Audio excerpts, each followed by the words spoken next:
ለዛሬ ታሪክን ወደ ኋላ መለስ ብለን ልናስቃኛችሁ ልንዘክራችሁ ወደድን። የኋላው ከሌለ የለምና የፊቱ በሰባዎቹ መጨረሻና በሰማንያዎቹ መጀመሪያ ገና በማለዳ እንደ ሐምሌ ፀሐይ ታይታ የጠፋችውን ዚነቱ መሃባን እንዘክራለን።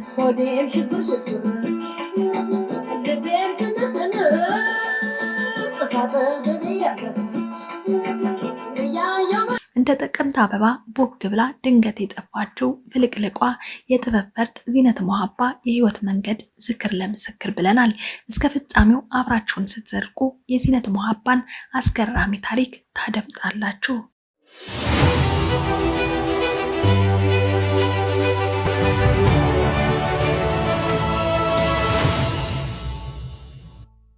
ሰላም እንደምን ቆያችሁልን? የተወደዳችሁና የተከበራችሁ በሀገር ውስጥም በተለያየ የዓለም ክፍል የምትገኙ ውድ የሳምራን አዲስ ቤተሰቦች እኛን ምርጫችሁ ስላደረጋችሁ ምስጋናችን ላቅ ያለ ነው። እንደሚታወቀው ቻናላችን አዳዲስ ወቅታዊ ትምህርት አዘል የሆኑ ታሪኮችን እንዲሁም ማህበራዊ የሆኑ ጉዳዮችን እየዳሰስን ወደ እናንተ ውድ ቤተሰቦች ተደራሽ የሚያደርግ መሰናዷችን ነው። ቪዲዮውን ላይክ፣ ሼር፣ ሰብስክራይብ በማድረግ የዘወትር ቤተሰብ በመሆን የምን ጊዜም ድጋፋችሁ አይለየን። ሀሳብ አስተያየታችሁን ኮሜንት ሴክሽን ላይ ያስቀምጡልን። እንዲህ ያሉ ቪዲዮዎችን ስንለቅ በቀጥታ እንዲደርሳችሁ የደወል ምልክቷን ተጫኑ። እንዲህ ባለ መልኩ አሰናድቼ የማደርሳችሁ ሪች ኦሪዮን ነኝ። አብራችሁኝ እስከ ፍጻሜው ቆዩ። ወደ መሰናዶ አልፋለሁ።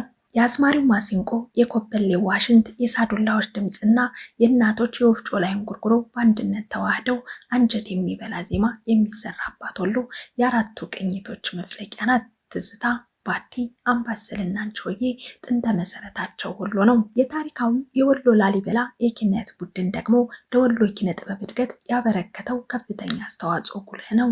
ማሪቱ ለገሰ፣ መሐመድ ይመር፣ ከመከም፣ ዳምጤ መኮንን፣ ባቢ፣ ዚነት መሃባ፣ ጋሽ ፍስሐ በላይ፣ ያሲን መሐመድና ሌሎችም አያሌ የሙዚቃ መሳሪያ ተጫዋቾችንና አርቲስቶችን አበርክቶልናል።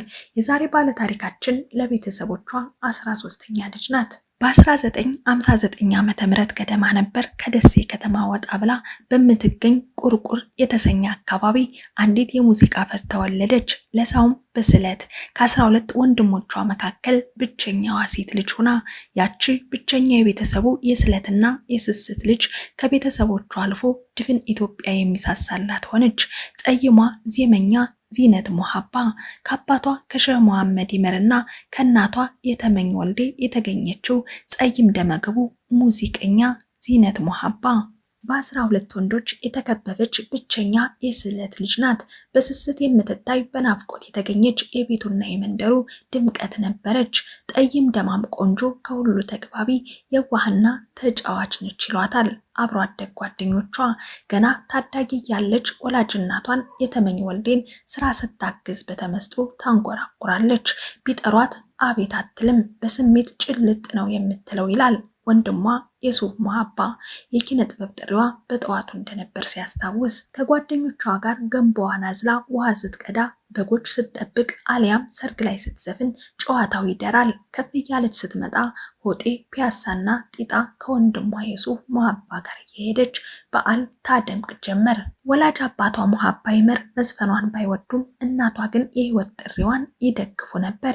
በደሴ ከተማ በተለምዶ ቁርቁር አጎሮ ጨባ እየተባለ በሚጠራው የገጠር አካባቢ በ1959 ዓመተ ምህረት ነው የተወለደችው።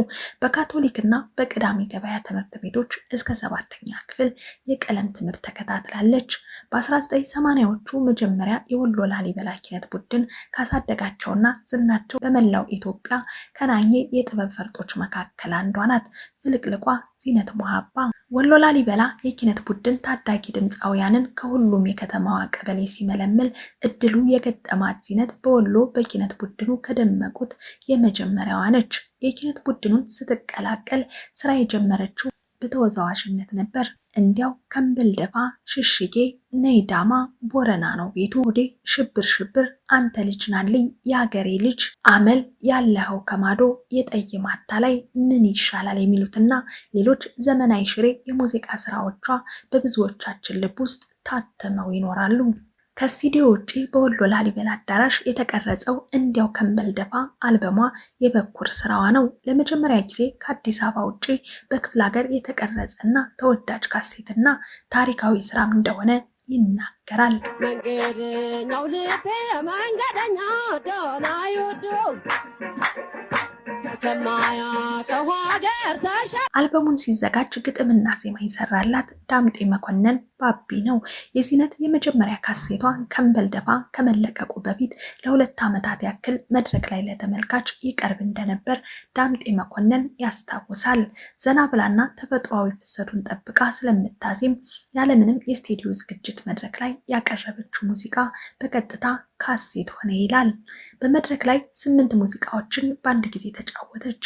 አበብ አዲስ የተባለ የጥበብ ሰው አንዴ ባቢ ይሄ ስራ አንድ ካሴት ይሆናል አለኝ። ወሎ ባህል አምባ መድረክ ላይ በጋሽ ታምሬ ከሞንታርቦ ላይ በጥሩ ሁኔታ ተቀረጸም ይላል የሙዚቃና የግጥም ዜማ ደራሲው ዳምጤ መኮንን። የዚነት የበኩር ስራ የተሰራበትን አጋጣሚ ሲያስታውስ በካሴት ለአድማጭ ከመድረሱ በፊት ገዥ ፍለጋ ለ2 ዓመታት ያክል የተንከራተተው የዚነት ዘመን ተሻጋሪ ስራ ይፋ ሲሆን ግን በመላው ኢትዮጵያ ተቀባይነት አገኘም። በሽያጭ ደረጃም ክብረ ወሰኑን ያዘም። እንዲያው ከንበል ደፋ በሚለው ዘፈኗ የጎፈሬው ውበት ገና ከርቀት የሚለይ በእያንዳንዱ እርምጃ ውስጥ ጎፈሬው ከንበል ደፋ የሚልለት የዚነትን ልብ የሰረቀው አንድ ጎበዝ አለ። ታዲያ በጎፈሬው ውበት ተማርካ በመንገደኛነቱ የተሰቃየችው ዚነት በተስረቅራቂ ድምጿ ከንበል ደፋን ስትጫወተው ወደር የላትም።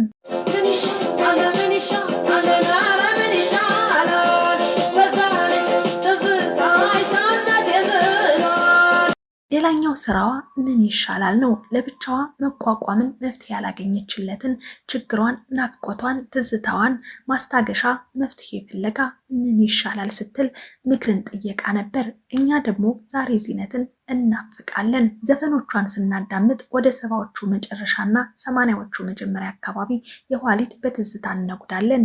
ዘመንን እንደ ብራና አይጠቀለሉት ነገር ምን ይሻላል እንላለን። ከጥበብ አበርክቶ ባሻገር የተቸገረ ስታይ አንጀቷ የሚንሰፈሰፍ የእጇን ለድሆች በማጉረስ አንዳች ጥሪት ያልነበራት ለጋስ ነበረች። ዚነት ለሰዎች አዛኝ፣ መኮፈስና ኩራትን አብስታ የምትጸየፍ የመልካም ስብዕና ባለቤትም ነበረች ይላሉ በቅርበት የሚያውቋት ጓደኞቿ። ሳትቀባባ የሚያምርባት ፍልቅልቅ፣ ከሁሉ ጋር ተግባቢ፣ አብስታ መዝናናት የምትወድና ሳንጠግባት ያጣናት ነች ይሏታል የሙያ አጋሮቿ መሐመድ ይመር ከመከምና አዲሱ አሰፋ። ዚነት 3 አልበሞችን አበርክታልን 4ኛውን በማገባደድ ላይ እያለች ሩቅ አስባ ብዙ መስራት በምትችልበት በለጋ ዕድሜዋ ቅርብ አደረች። ከመሐመድ ኮይስ ጋር በጥንድ የተጫወቱት ሸጋ የሙዚቃ ስራ ዛሬም ከነሙሉ ወዙ ይደመጣል። ዚነት ወደ አዲስ አበባ ልትሄድ በተነሳች ጊዜ እናቷ በተፈጥሯቸው ነገሮችን የመተንበይ ባህሪ ነበራቸውና ተይ ልጄ አዲስ አበባ አትሂጂ፣ ጥሩ ነገር እየተሰማኝ አይደለም፣ ጥሩ ነገር አይፈጠርም፣ አትሂጂ ሲሏት፣ ዚነት ግን የእናቷን ምክር ችላ ብላ ወደ አዲስ አበባ ቀናች።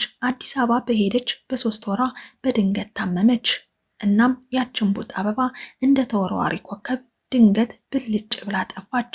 በአጭር ጊዜ ውስጥ የሀገራችን ኪነ ጥበብ ያደመቀችው ኮከብ ካፈር ውስጥ አረጀች። በዘመናዊ ሽሬ የሙዚቃ ስራዎቿ ከመቃብር በላይ በገነነው ስሟ በልባችን ነግሳ በትውልድ ውስጥ ስትታወስ ትኖራለች፣ ትዘከራለች። ውድ ቤተሰቦቻችን ለዛሬ ነበረን የታሪክ ዝክር ጠይም አሳ መሳያን ዚነት ሙሀባን እንዲዘከርን።